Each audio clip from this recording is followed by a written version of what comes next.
एका लहान गावात राम नावाचा एक गरीब मुलगा राहत होता. त्याचे कुटुंब अत्यंत गरीब होते. त्याचे वडील शेतकरी होते, पण त्यांची शेती पावसावर अवलंबून होती, त्यामुळे त्यांना पुरेसे उत्पन्न मिळत नव्हते.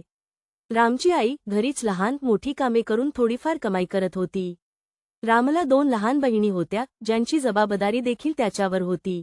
रामला शाळेत जायला खूप आवडायचे, पण घरची परिस्थिती बेताची असल्यामुळे त्याला शाळेत जाणे देखील कठीण झाले होते. अनेक वेळा त्याला शाळेत जाण्यासाठी पैसे नसायचे किंवा कुटुंबाला मदत करण्यासाठी शाळेला दांडी मारावी लागायची.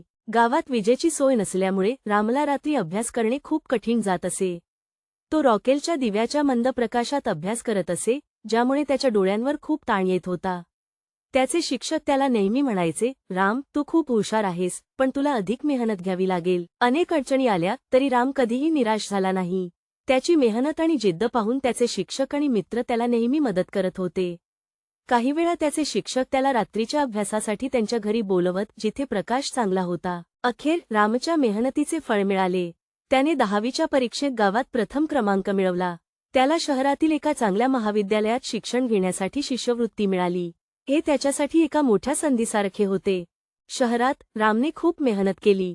त्याने आपले शिक्षण पूर्ण केले आणि एका मोठ्या कंपनीत नोकरी मिळवली. त्याने आपल्या कुटुंबाला गावातून शहरात आणले आणि त्यांना एक चांगले जीवन दिले.